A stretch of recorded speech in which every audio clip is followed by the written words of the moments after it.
What is Netflix? Netflix is the most known streaming service in the whole world.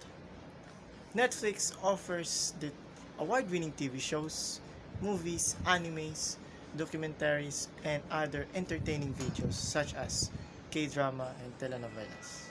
The Netflix was originally named Kibble, as Randolph said, that the dog eats the dog food. Why? Netflix is the combined word which is the net and flix. Net stands for internet and flix is the synonym word of movie. Now let me take you to the history of Netflix and who managed this big company and how the strategies and how they become boom in the streaming industry. So, let's go! Netflix was found in August 29 at year of 1997 by the two serial entrepreneur named Mark Randolph and Reed Hastings. Ang Netflix ay matatagpuan sa Scotts Valley, California, kung saan ito ay nangunguna na ngayon sa internet entertainment platforms, which dati itong Netflix ay isa lamang rental service na kung saan ay ang mga tao dito umu-order lamang sa website nila at makaka-receive na sila ng DVD. At pagkatapos nilang gamitin ang DVD na nirentahan nila, ay ibabalik nila sa envelope at ipopost nila sa website ng Netflix. Now, let's go to the management of the Netflix. Sino-sino ba nagtayo nito? Sino-sino ba yung mga tao, yung mga founder o yung mga koneksyon nitong Netflix? First, let's find out who created this company and sino-sino ba yung mga tao dito. What's the management of this company? So, first I see Mark Bernice Randolph o mas kilalang Mark Randolph. Isa siyang American tech entrepreneur, advisor, at speaker. Siya ang co-founder at first CEO of Netflix. Susunod naman ay si Wilmart Reed Hastings Jr. kung saan siya ay isang American businessman at co-founder, chairman, co-chief executive officer ng Netflix. Siya ay isang former member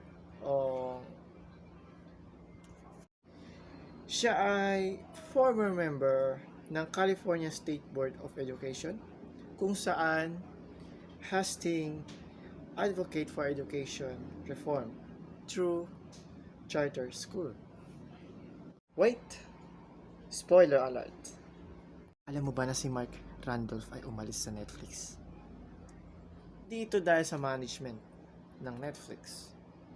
Siya ay umalis dahil mas na-enjoy niya ang startups nito kaysa sa ng araw na na-public na ito. Kaya nagpaalam siya kay Reed Hastings kung saan ang partner niya ng ilang taon sa pagbuo ng Netflix company. Nung lumaki na ang company ng Netflix, ay patuloy pa rin minamanage ni Reed Hastings ito dahil siya ay may kakayahang magpalago at mas magaling pa kaysa kay Mark Randolph. Dahil ang Netflix ay nakaranas ng pagbagsak noong hinahawakan pa ito ni Mark Randolph. Kaya sa pagpapatuloy nito, ay ipapakilala ko sa iyo ang mga tao sa likod ng Netflix company.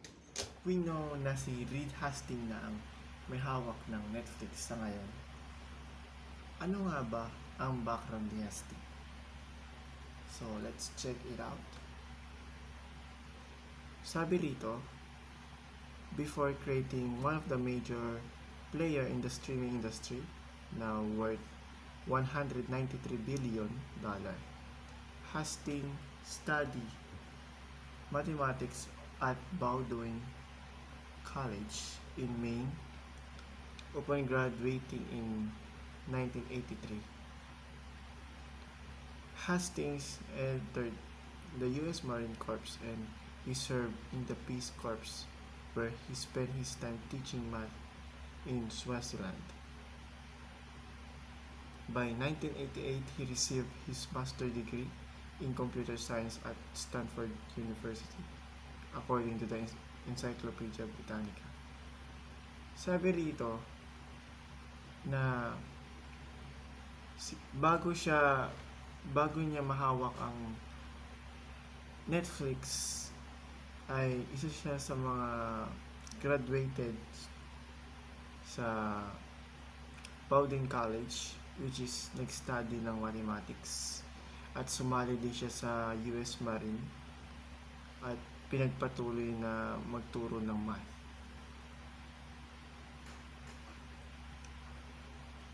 At naka-receive din siya ng master degree niya sa Stanford University as computer science noong 1988. By 1991, he founded the Pure Software, later called the Pure Atria Corporation, which he sold 6 years later. His idea for Netflix came shortly after selling the company. The idea first came to him in 1997 after he was charged a late fee when returning overdue video cassette movie rentals. At the time, DVDs were just beginning to hit the market. However, the entrepreneur knew they would travel well within the mill. By 1998, Hastings and his soon-to-be the Netflix co-founder, Mark Randolph, began selling mail orders DVD before becoming the streaming behemoth that it is today. Netflix was a subscription service for the mail order DVDs where the subscriber could rent movie for 7-day period, mail them back, and receive another DVD in return. So, yung Netflix nga ay so yung Netflix nga is nagsimula siya sa DVD rentals, which yung tumatagal ng pagrenta ng DVD is 7 days. At magkasama na sila Reed Hastings at si Mark Randolph sa part na ito, sa journey nila. At ang background ni Randolph is graduated siya sa Hamilton College in 1980 before the beginning of the four-decade-long career as an entrepreneur. Today, he bills himself as a veteran Silicon Valley entrepreneur, advisor, and investor, according to his about page on macrandolph.com. Randolph laid much of the groundwork for the Netflix before handing the reins as CEO over the Hastings in 1999.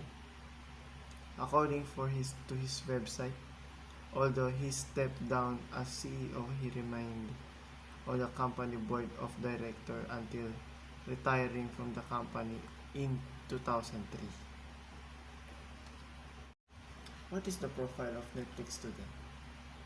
Today, the Netflix is one of the world's leading entertainment service with 222 million paid membership in over 190 countries, enjoying TV series, documentaries, feature films, and mobile games across a wide variety of genres and languages. Members can watch as much as they want anytime, anywhere, on any internet-connected screen. Members can play, pause, and show watching all without commercial or commitments. Kaya madami ang nag-a-afford ng Netflix kasi sa dami ng mga palabas nila, wala din silang advertisement kung saan, di ba, nakakainis. At tulad sa YouTube, hindi pa tapos ang pinapanood mo ay mamaya-maya advertise na. Kaya mas gusto gamitin ng mga tao ang Netflix. Mag-subscribe dito. Ngayon, dumako na tayo sa mga kasamahan na at mga tao na nagpapalakad ng Netflix. First, I see Bella Baharia, which she is a head of the Global TV. Bella Baharia was named head of the Global TV in 2020, overseeing English language and local language scripted and unscripted series around the world. Previously, she oversaw local language original series across Europe, the Middle East, Turkey, Africa, India, Asia, and Latin America as a Vice President of Local Language Originals.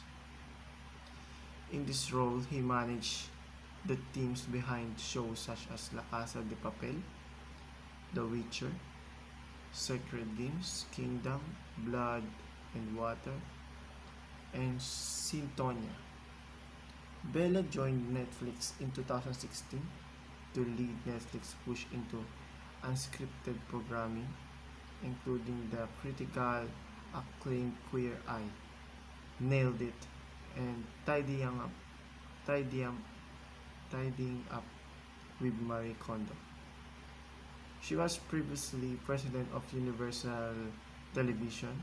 Bella currently serves on the board of Los Angeles Saban Community Clinic and received the Lenny Sonberg Award 2018. She has also been honored by the I Have a Dream Foundation of Los Angeles and March of Dimes Foundation. Next naman ay si Deborah Black, which the Vice President of Engineering. Deborah Black, Vice President of Engineering at Netflix.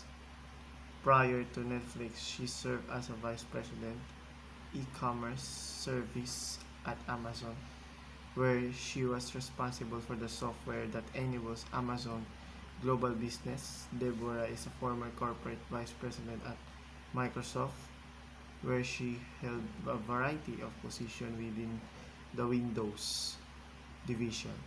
She began her career at Bell Northern Research, where she focused on distributed systems research. Deborah holds a BS and MSc in Computer Science and Engineering from University of Michigan and served on the university's Computer Science and Engineering School National Advisory Board.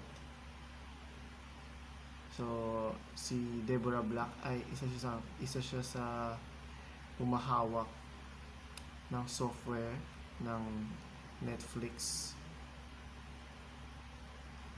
Kaya siyang nilagay sa posisyon ng Vice President of Engineering.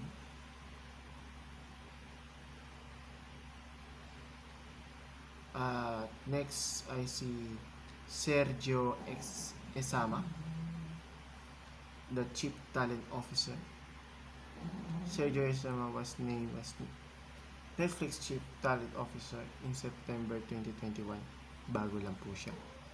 He was previously Global Chief Talent Officer at PepsiCo Pepsi Corporation, in addition to serving as Chief Human Resource Officer for Global Function and Groups. In this role, he led the company efforts across all talent-related areas in more than 200 countries. Sergio joined PepsiCo in 2001, serving in a variety of talent leadership roles at PepsiCo headquarters in the USA, across the Europe, Sub-Saharan Africa, and Latin America. Sergio holds a BS in Law and Masters in Judicial Practice and Human Resource Management from University of Deusto. He also holds a Master in Health and Safety Management from Instituto Europeo de Salud y Bienestar Social. He is graduated of Harvard Business School's General Management Program. Next is Maria Ferreras, the Global Head Partnerships. As a Global Head Partnerships, Maria Ferreras oversees all partnerships for Netflix. She previously served as a Vice President Business Development for Europe, Middle East, and Africa prior to joining Netflix in 2017. She worked at Google for 10 years as director, joining Netflix in 2017. She worked at Google for 10 years of partnership for YouTube for Southern Europe and emerging market. In this role, global head of partnership, Maria was responsible for shaping the growing of the content strategy for direct partners in the market. She also served in a number of leadership and senior management roles for multinational companies such as Lycos, Orange, and Telecom Italia. Maria holds a master's degree in telecom engineering and postgraduate in marketing. She has also served on the academic board of the Valley, an innovative digital business school. Next is Byrony Gagan, the Vice President, Business and Legal Affairs. Byrony Gagan oversees business or legal affairs related to Netflix, content production, acquisition, and distribution, including for all television, feature film, non-fiction, animation, and local language programming produced in-house by Netflix Studio, domestically and internationally. Si Byron ay responsible for Netflix Global Labor, music business, and legal affairs, and intellectual property groups. Bago siya pumunta ng Netflix noong 2008, siya ay senior counsel at DivX Incorporation, where she handled the company of content licensing as well as technology licensing agreements with major consumer electronics manufacturers. At si Byrony rin ay dating associate at Munger, Trollis and Olson LLP in San Francisco. Siya ay Honorable William of the Northern District of California. Siya ay graduated ng Georgetown University and Stanford Law School. Next ay si Dean Garfield, which is the Vice President in Public Policy. Dean Garfield works to build a strength global public policy expertise and accelerate social impact prior to joining Netflix in 2019. He served as President and CEO of the Information Technology Industry Council, Executive Vice President of Chief Strategic Officer of the Motion Picture Associate, and Vice President of Legal Affairs at the Recording Industry Association of America. He was appointed by the President Obama and reappointed by President Trump. Siya ay nag-aral sa New York University School of Law and Woodrow Wilson School of Public Administration and International Affairs at Princeton University. Next, I see Reed Hastings, who is now the founder and co-CEO of Netflix.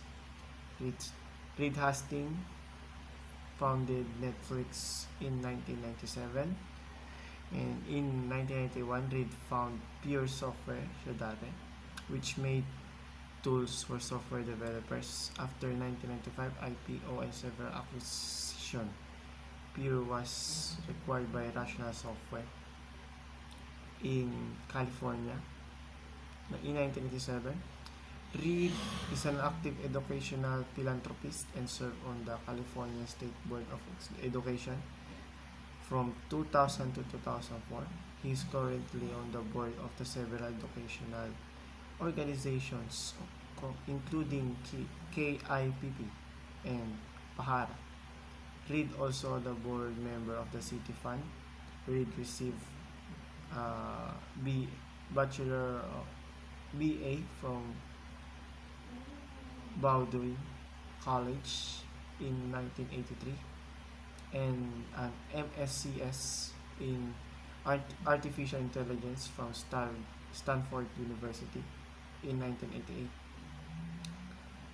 Between Bowdoin and Stanford, Reed served in the Peace Corps as a high school math teacher in Swaziland. Next is David Hyman, Chief Legal Officer.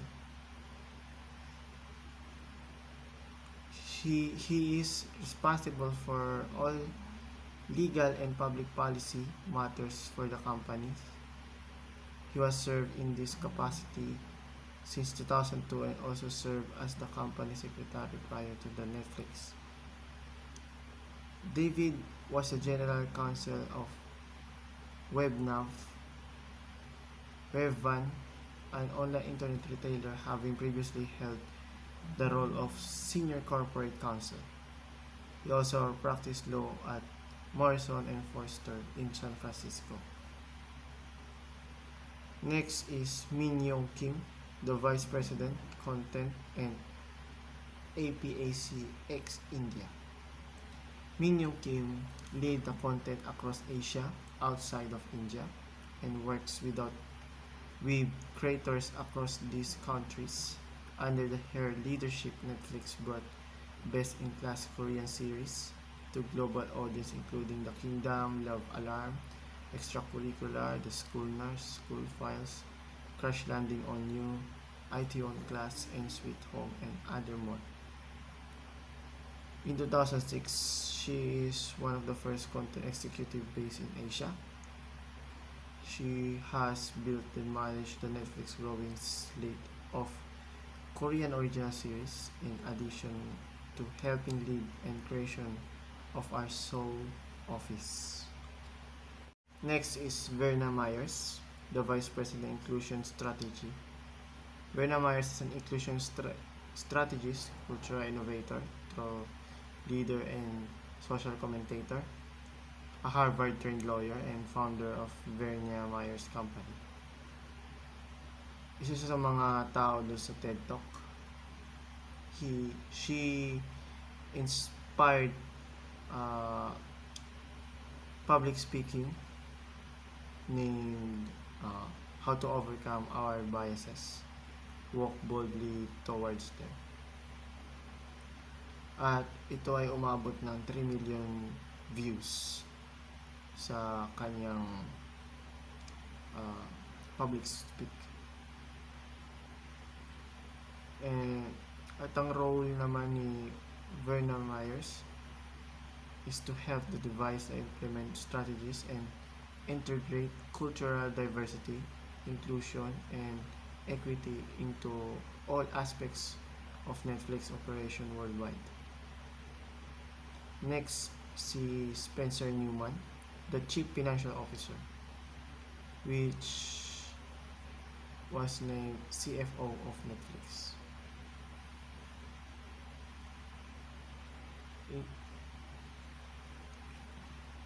Spencer Neumann,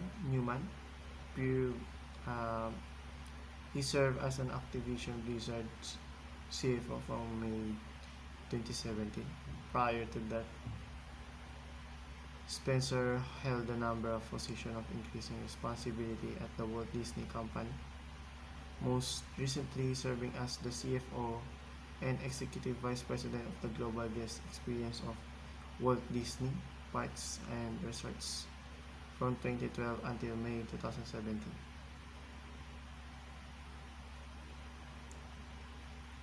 And he was the initially joined in 1992, including the Executive Vice President of the ABC Television Network from 2001 to 2004. He was graduated at Harvard University and an MBA degree from Harvard University.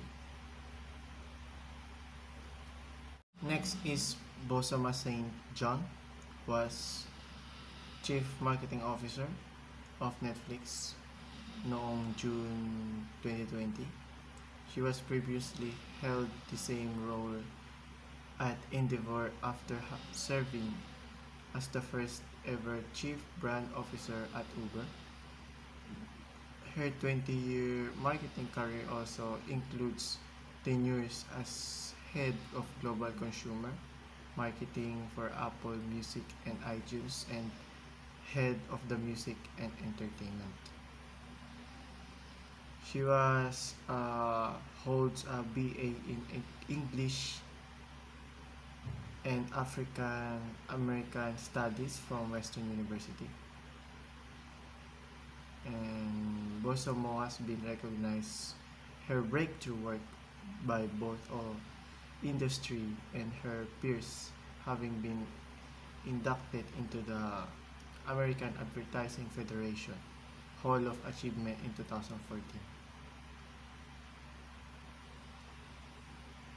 Next is Ted Sarandos, which the co-CEO and Chief Content Officer.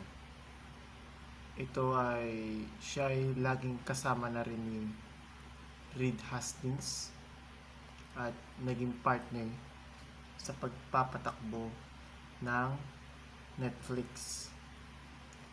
Ted Sarandos serves as a Chief Content Officer and co-CEO at Netflix.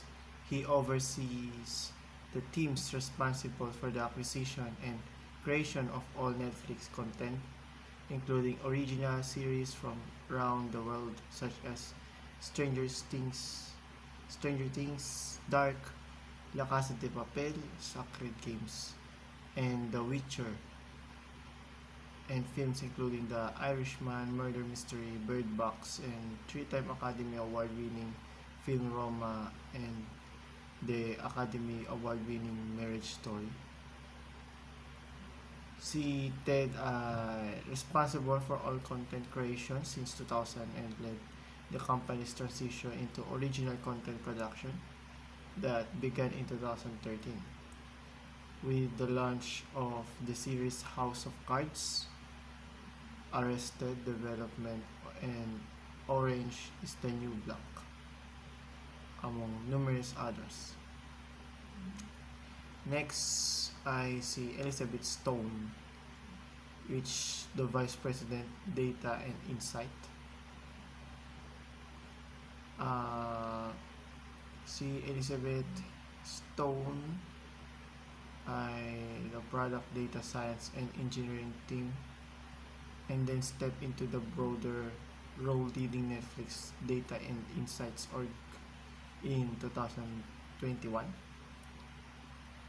Data and Insight is a centralized and globally distributed team that includes data engineering, metrics development, analytic, insight and tooling, research and development of machine learning, algorithms optimization and automation, experimentation and casual inference, and consumer research. Siya ay graduated sa Stanford at sa MIT. Next ay si Larry Tans, the Vice President original series for Europe, Middle East, and Africa. Since nag-join siya ng Netflix noong 2014, he has worked across commission, co-production, and acquisition from the US, Europe, Latin America, and Asia, including shows such as The Stranger, Bodyguard, El Chapo, Fauda, and Castlevania. Larry previously served as CEO and Michael Eisner, Digital Studio Vuvuru, CEO of Live Planet, and held senior position at AOL, Time Warners, and Mercer Management Consulting.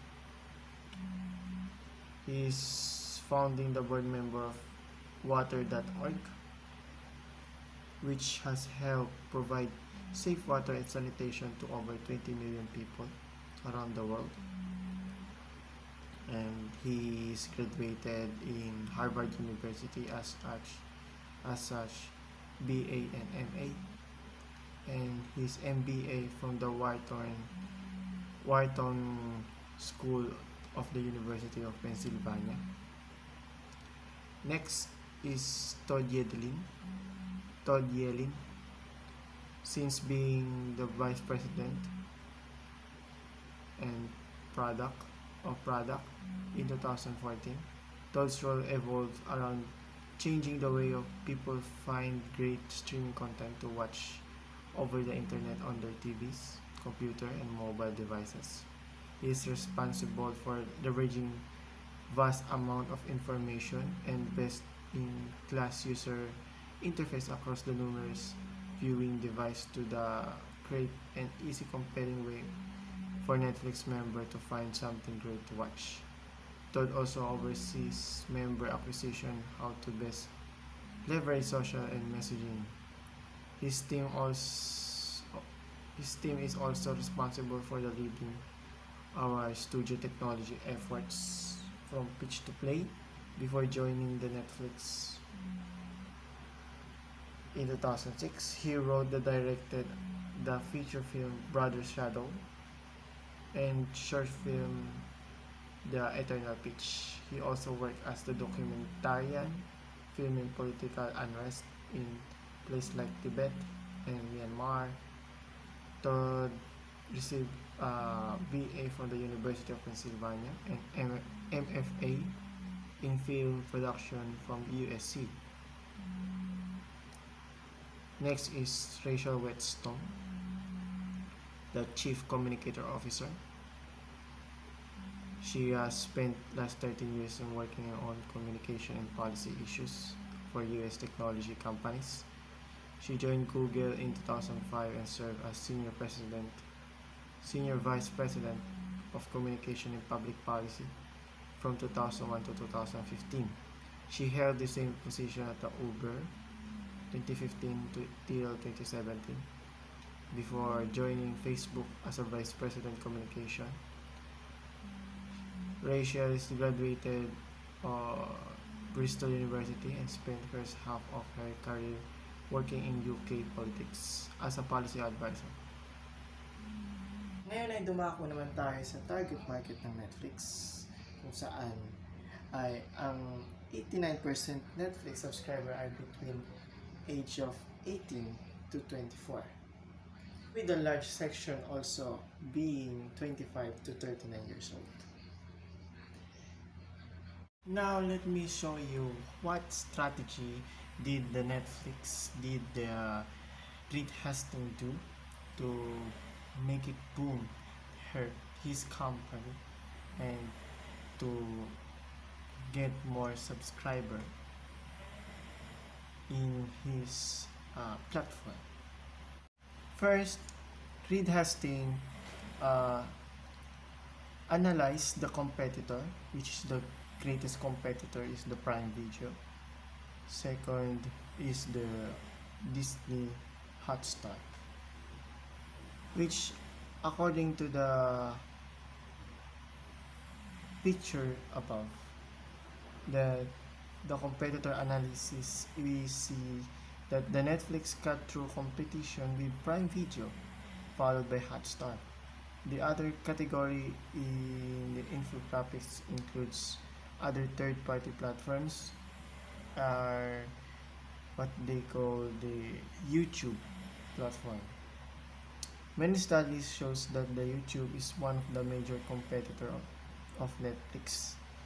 When compared with Prime Video, we see that Amazon has more footfalls on its land page with a better domain authority and bank links. Hence, Netflix can benefit from improving its search engine optimizing tactics. Another thing that we noticed while analyzing was the bounce rate, and the bounce rate of Prime Video was higher than the Netflix, but the Netflix indicator has a better AI and UI UX of Netflix. AI stands for artificial intelligence. UI is the user interface, and the UX is the user experience. Next, the marketing strategy of Netflix, which the Netflix is already well established, and the marketing game from hosting and promotion of top blockbuster shows to collaboration with the biggest influencers, and brand knows to play its card right. Ano-ano ba yung mga ginamit ni Netflix para makuha ang simpatsya ng mga tao? First is yung sa homepage nila. Makikita natin na meron silang iconic color, which is the red. Kaya kapag nakakita tayo ng red na letter N, we know that that is the logo of Netflix. And sa homepage nila ay napaka easy and user friendly, and we know that it was too attractable when it comes to the pictures, like ang dami nilang nakalagay doon na movies sa kanilang ilalim ng navigation bar, which is the homepage.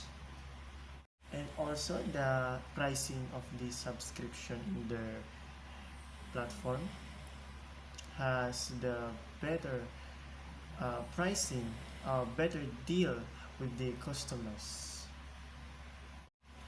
In our days right now, we use the electronic mail, which is we use the Google Mail, and Netflix use these strategies, Gmails, to get the communication with the prospect, his customers, his subscriber to his platform, to easily contact them and get a proper and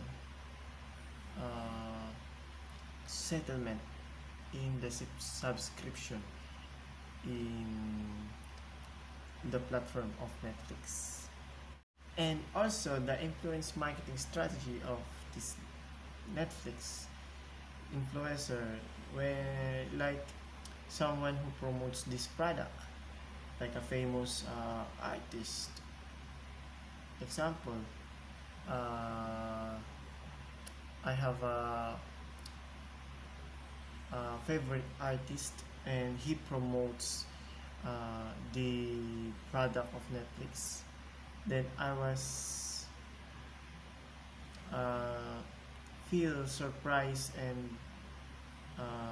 excited to buy the platform of Netflix, to subscribe to them, because my idol is promoting it, and I have what you call that, tiwala and